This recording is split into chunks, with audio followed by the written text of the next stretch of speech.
नमस्कार, बहुत स्वागत है आपका डेली 24 भारत में। मैं हूं आपके साथ अनीता शर्मा। शुरुआत करते हैं उत्तर प्रदेश की बड़ी खबरों से।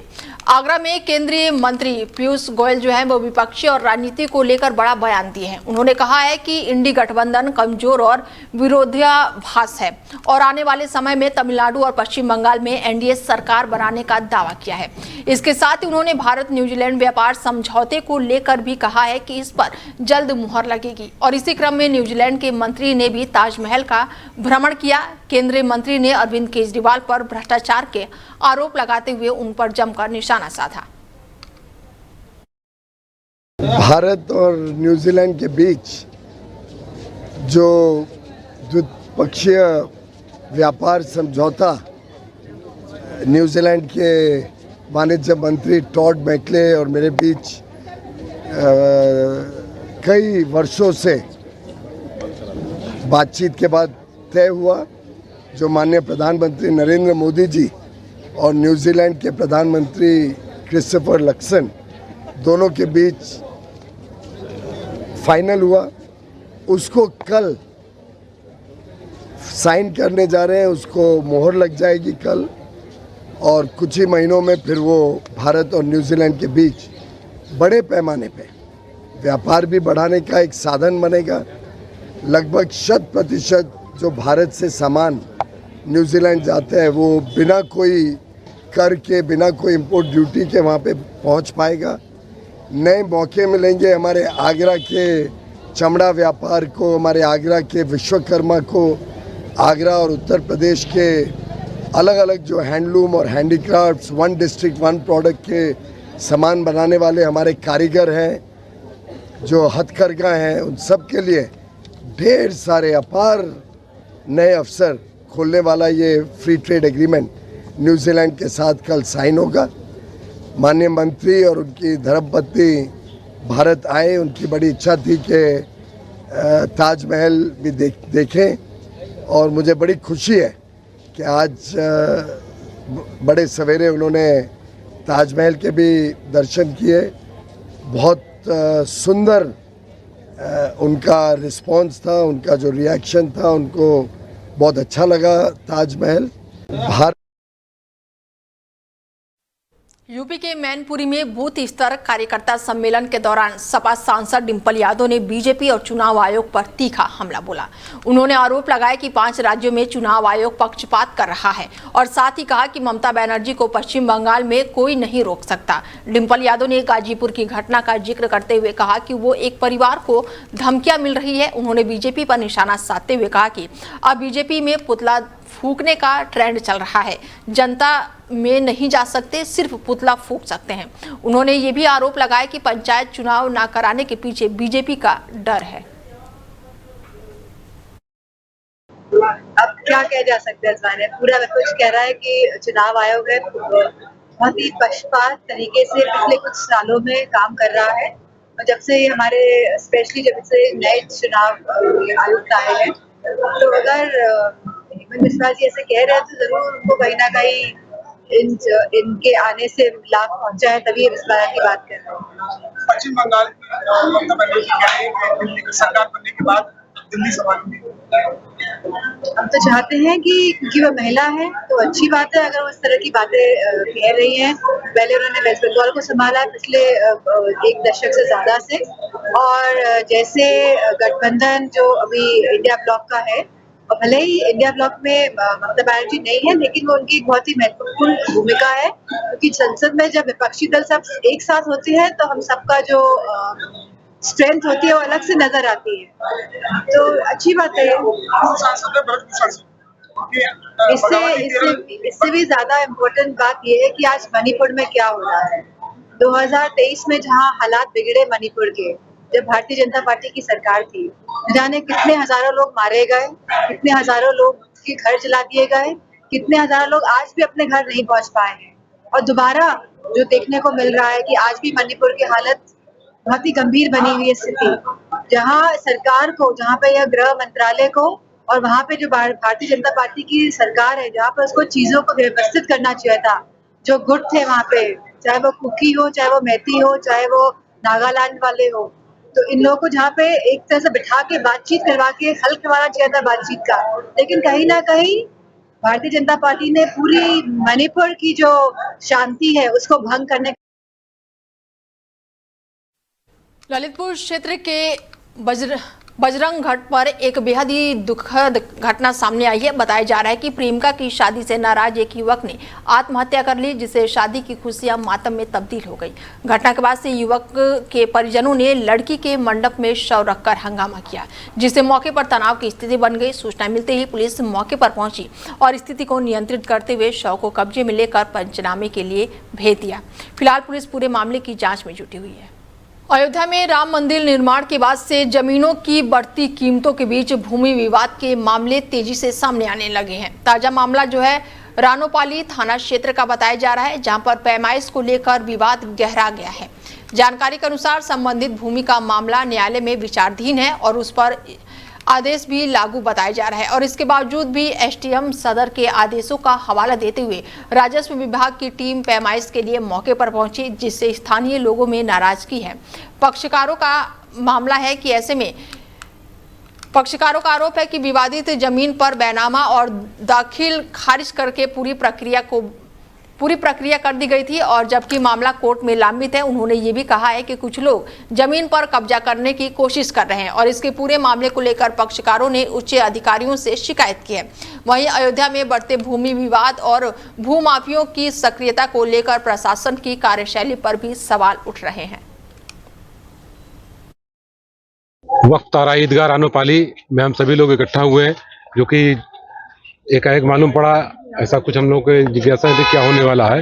एसडीएम सदर द्वारा राजस्व निरीक्षक को और अपनी टीम को पूरा भेज करके अयोध्या कब्रिस्तान में इसकी पैमाइश कराने की पूरी कोशिश, जबकि ये पूर्व के रिकॉर्डों में कब्रिस्तान दर्ज है, जिसको कई जगह अलग अलग खतौनियाँ बना ली गई हैं, उनको लेकर के वाद विचाराधीन है।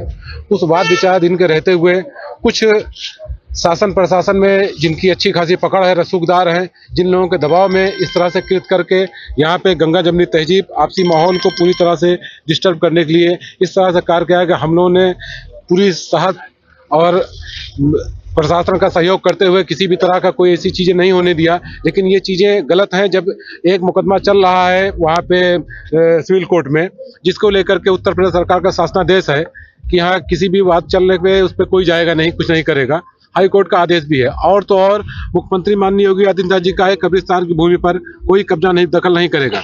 इन सब होते हुए भी भूमाफियों लोग का इतना ज़्यादा मनोबल बढ़ गया है कि अपने दबाव में आकर पूरे तहसील प्रशासन को हिला दिया और ला करके कब्रिस्तान की भूमि को पैमाइश कराकर कब्जा करने के लगे, जिसको लेकर के हम लोगों ने विरोध जताया। फिर यहाँ के क्षेत्रीय प्रशासन ने उसको देखते हुए मौके की स्थिति को देखते हुए रुकवा दिया और कहा कि आप सभी लोग दोनों पक्ष अपना एसडीएम साहब के सामने बात रखेंगे। वहीं यूपी के बहराइच में भीषण सड़क हादसे का मामला सामने आया है, जहां पर ई रिक्शा सवार 3 लोगों की मौत हो गई है। अज्ञात वाहन चालक जो है वो मौके से फरार बताया जा रहा है। बहराइच में तेज रफ्तार का कहर एक बार फिर से देखने को मिला है। नानापार कोतवाली क्षेत्र के मोतीपुरवा गांव के पास हुए भीषण सड़क हादसे में ई रिक्शा सवार 3 लोगों की मौके पर ही मौत हो गई, जबकि एक व्यक्ति गंभीर रूप से घायल हो गया। मृतकों में एक मासूम बच्चा भी शामिल है। जानकारी के अनुसार परिवार गैस सिलेंडर भरवाने के लिए ई रिक्शा से जा रहा था और तभी एक अनियंत्रित 4 पहिया वाहन ने जोरदार टक्कर मार दी। टक्कर इतनी जोरदार थी कि रिक्शा के परखच्चे उड़ गए और हादसे के बाद से मौके पर चीख पुकार मच गई और स्थानीय लोगों की भीड़ जमा हो गई। घायलों को अस्पताल में भर्ती कराया गया है। पुलिस ने अज्ञात वाहन चालक के खिलाफ मामला दर्ज कर लिया है और उसकी तलाश जारी है। घटना के बाद से पूरे गाँव में शोक का मातम पसरा हुआ है। वहीं कौशाम्बी में बिना अनुमति प्रदर्शन बीजेपी पदाधिकारियों पर भारी पड़ गया है। कड़ाधाम थाना क्षेत्र में देवीगंज में नारी शक्ति बंधन अधिनियम के विरोध में विपक्ष के खिलाफ प्रदर्शन किया जा रहा था और इसी दौरान पुतला दहन और सड़क जाम करने पर पुलिस ने कार्रवाई करते हुए बीजेपी महिला मोर्चा की जिला अध्यक्ष नीतू कन्नौजिया समेत आधा दर्जन कार्यकर्ताओं पर मुकदमा दर्ज कर लिया। पुलिस के अनुसार बिना अनुमति प्रदर्शन के कारण सार्वजनिक मार्ग पर यातायात बाधित हुआ और आगजनी से आसपास की संपत्ति को नुकसान की आशंका बनी हुई है, जिससे कानून व्यवस्था प्रभावित हुआ है। फिलहाल मामले में आगे की कानूनी कार्रवाई जारी है। उन्नाव के नवाबगंज में वायरल ऑडियो को लेकर मामला नया मोड़ लेता हुआ दिख रहा है। नगर पंचायत अध्यक्ष पर लगाए गए आरोपों के बीच एक नया ऑडियो सामने आया है, जिसमें आरोपों को फर्जी बताने का दावा किया जा रहा है। वायरल ऑडियो में कथित तौर पर सौरभ नाम के व्यक्ति पर पैसे की मांग करके दबाव बनाने और झूठे आरोप लगाने की बात सामने आई है। साथ ही लोगों की छवि खराब करने और मुकदमे में फंसाने की धमकी देने का भी आरोप है। और इस पूरे घटनाक्रम के बाद से मामला और ज्यादा संवेदनशील हो गया है और प्रशासनिक जांच की मांग उठने लगी है। फिलहाल सच्चाई क्या है ये जांच के बाद ही स्पष्ट हो पाएगा, लेकिन इस घटना ने जिले में चर्चाओं का बाजार गर्म कर दिया है। पीलीभीत पुलिस लाइन में दीक्षांत परेड समारोह का भव्य और अनुशासन आयोजन जो है वो पूरी तरह से संपन्न हुआ है और इस अवसर पर प्रशिक्षण पूरा कर चुके 300 से ज्यादा नव प्रशिक्षित रिक्रूट आरक्षियों ने शानदार समन्वय, अनुशासन और दक्षांत का प्रदर्शन किया। समारोह में पुलिस अधीक्षक पीलीभीत मुख्य अतिथि के रूप में शामिल हुए। उन्होंने परेड का मान प्रमाण पत्र ग्रहण किया और टुकड़ियों का निरीक्षण करके उन्हें सज्जन अनुशासन और साथ ही एक रूपता का बारीकी से अवलोकन किया। इसके बाद से 4 टोलियों द्वारा भव्य मार्च पास्ट भी किया गया, जिससे सभी प्लाटून ने मंच के सामने से गुजरते हुए सलामी दी। इसके साथ ही कार्यक्रम के दौरान उत्कृष्ट प्रदर्शन करने वाले प्रशिक्षुओं को भी विभिन्न श्रेणी में सम्मानित किया गया। आप लोग सभी लोगों ने देखा कि आज बहुत ही एक बेहतरीन दीक्षांत समारोह का यहाँ पर आयोजन पुलिस लाइन के मैदान में किया गया। 389 हमारे जो रिक्रूट्स हैं आज सेवा में आए हैं और अब ये थानों पे जाएंगे और इनके आने से निश्चित रूप से जो है पुलिस बल और सशक्त होगा और जनता में और सेवा और सुरक्षा का भाव जागृत होगा। 389 यहाँ पे हैं, प्लस हमारे और भी मिला के लगभग 600 रिक्रूट्स जो हैं जो अब हमारे यहाँ पे नए लोग आएंगे। आप हरदोई शहर के एसपी तिराहा स्थित एक निजी विद्यालय में कॉपी किताब खरीद को लेकर विवाद सामने आया है। यूकेजी की छात्रा की मां नीलम वर्मा ने स्कूल प्रबंधक और प्रिंसिपल पर गंभीर आरोप लगाते हुए जिलाधिकारी से शिकायत की है। पीड़िता के अनुसार पहली बार दुकान से कोर्स सामग्री खरीदने को कहा गया, लेकिन बाद में स्कूल से ही करीब 1200 की कॉपियां खरीदने का दबाव बनाया गया। आरोप है कि समय मांगने पर प्रिंसिपल ने उनके साथ अभद्र व्यवहार किया और अपमानजनक शब्दों का इस्तेमाल किया, साथ ही बच्चे का नाम काटने की धमकी भी दी है। घटना का वीडियो सोशल मीडिया पर वायरल होने के बाद से निजी स्कूलों की मनमानी और अभिभावकों के साथ व्यवहार को लेकर बहस तेज हो गया है। फिलहाल इस मामले में प्रशासन से कार्रवाई की मांग की जा रही है। वहीं पीलीभीत में होमगार्ड भर्ती परीक्षा को लेकर प्रशासन पूरी तरह से सतर्क नजर आ रहा है।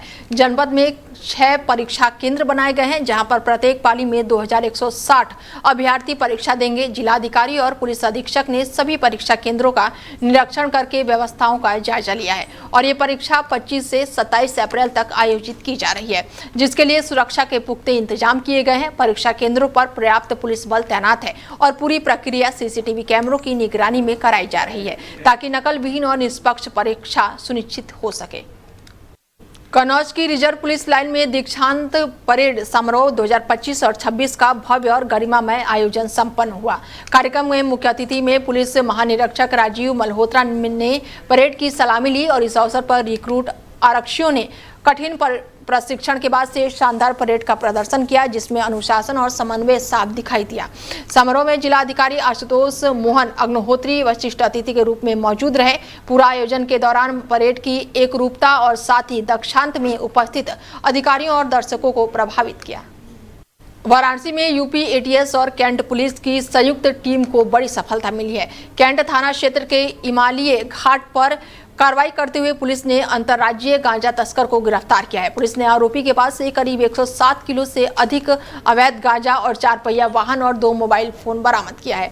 बरामद गांजे की कीमत जो है करीब 25 लाख रुपए आंकी गई है। पुलिस के अनुसार आरोपी अंतर्राज्यीय स्तर पर तस्करी में शामिल थे और वाहन के जरिए गांजा सप्लाई करते थे। मामले में एनडीपीएस एक्ट के तहत मुकदमा दर्ज कर लिया गया है और आगे की कार्रवाई जारी है।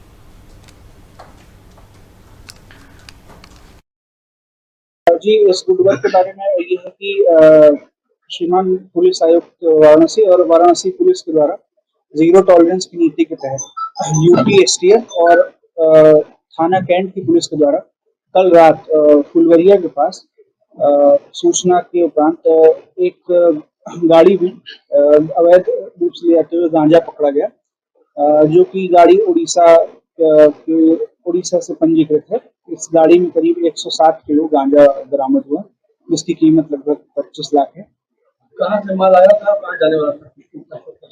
जी माल करीब उड़ीसा से आया था और बनारस में ही जिस जगह पे डिलीवर होना था। अभी इस बारे में जांच चल रही है और इसके उपरांत अब NDPS एक्ट की सुसंगत धाराओं उपयोग पंजीकृत। कितने लोगों की गिरफ्तारी हुई है इस मामले में भी एक जो चालक था उसकी गिरफ्तारी हुई है। इस संबंध में और जो लोग भी इससे जुड़े हुए थे उनके बारे में जांच की जा रही है। पूर्व गिरफ्तारी हुई है, क्या हो रहा है? जी अभी तक जांच के अनुसार कोई पूर्व आपराधिक इतिहास तो नहीं पता चला है, पर अगर इस पर कोई सूचना और मिलती है तो इसका भी खुलासा किया जाएगा।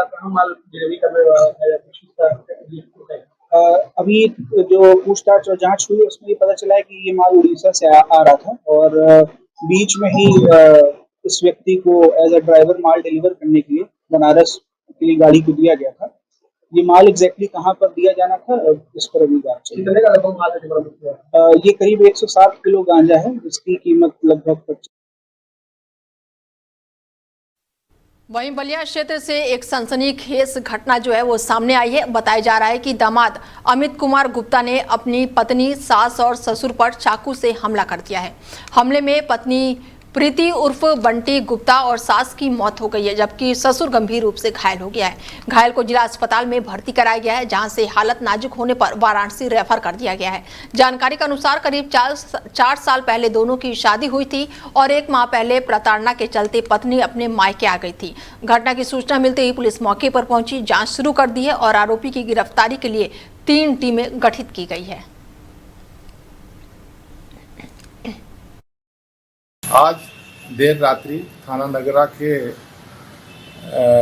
एक गांव से सूचना प्राप्त हुई थी कि वहां चाकूबाजी हुई है। इस सूचना पर तत्काल थाना प्रभारी नगरा मौके पर पहुंचे तो जानकारी हुई थी कि एक अमित कुमार गुप्ता नाम का लड़का है, जो मूल रूप से सिंघा चौक गढ़वार थाने का रहने वाला है, जिसकी ससुराल इस बछईपुर गांव नगरा में थी। उसके द्वारा रात्रि में आकर अपनी पत्नी से किसी विवाद होने के कारण पहले पत्नी पे हमला किया, उसके बाद जब उसके सास ससुर बचाने आए तो उन पे भी हमला किया। इस घटना में आरोपी अमित कुमार जो है, उसकी पत्नी और उसकी जो सास है सुशीला देवी, उनकी मृत्यु हो गई है तथा इनके ससुर को तत्काल हॉस्पिटल पहुंचाया गया, जहां से इन्हें रेफ़र किया गया है वाराणसी। और अभी तक वो उनकी स्थिति सही बताई जा रही है। इसकी गिरफ्तारी के लिए 3 टीमें लगाई गई हैं तथा इसके सभी संभावित स्थानों पर पुलिस दबिश दे रही है और इसकी गिरफ्तारी के लिए 3 टीमें जो लगाई गई हैं। इसके अलावा हमारी जो सर्विलेंस टीम है और फील्ड यूनिट, क्षेत्राधिकारी घटनास्थल पर ही कैंप किए हुए हैं और शीघ्र ही इसकी गिरफ्तारी का प्रयास किया जा रहा है। वहीं बुलंदशहर में ट्रिपल मर्डर का सनसनीखेज मामला सामने आया है। खुर्जा नगर कोतवाली क्षेत्र के सुभाष रोड पर जन्मदिन पार्टी के दौरान विवाद ने हिंसक रूप ले लिया। जानकारी के अनुसार आरोपी जीतू सैनी ने अपने जन्मदिन पर अमरदीप को बुलाया था। केक लगाने को लेकर शुरू हुआ विवाद इतना बढ़ गया कि अमरदीप ने अपने साथी मनीष और आकाश को बुला लिया और इसके बाद से झगड़ा बढ़ने पर जीतू और उसके साथियों ने तीनों पर गोली चला दी, जिससे तीनों की मौत हो गई। घटना की सूचना मिलते ही एडीजी और डीआईजी मौके पर पहुंचे और घटना का निरीक्षण किया। पुलिस ने अब तक 3 आरोपियों को इस मामले में गिरफ्तार कर लिया है, जबकि अन्य की तलाश लगातार जारी है। ये कोतवाली खुर्जा नगर में बुलंदशहर में कल मतलब 25/26 के रात्रि में लगभग 10:30 बजे ये सूचना प्राप्त हुई कि अमरदीप, आकाश और मनीष, वो तीनों जो है यहाँ पे अमरदीप, मनीष और आकाश, ये तीनों जिम में थे। तो यहाँ पे किसी जीतू नाम के लड़के का जन्मदिन था। जन्मदिन में किसी बात पे विवाद हो गया। विवाद होने के कारण से विवाद बढ़ता चला गया। उसके बाद उसमें जो है अभी तक से जो सूचना प्राप्त हुई है उसमें गोली चली, जिसमें 3 व्यक्तियों की जो मृत्यु हो गई, अमरदीप की, मनीष की और आकाश से।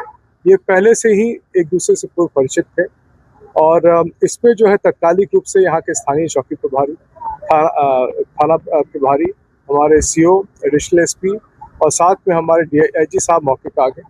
मौके पे गहनता से किया गया, लगभग 3 लोगों को गिरफ्तार कर लिया गया, लेकिन अभी 8 टीमें और काम कर रही हैं और बाकी लोगों पर भी कार्रवाई कर रही है। हमारी फॉरेंसिक टीम मौके पे आ गई है। सभी यहाँ पे घटना स्थल से जितने हमारे इम्पोर्टेंट क्लूज थे, जितने साइंटिफिक एविडेंस से हमें मिल सकता था, सारे चीज़ उठा लिया गया है।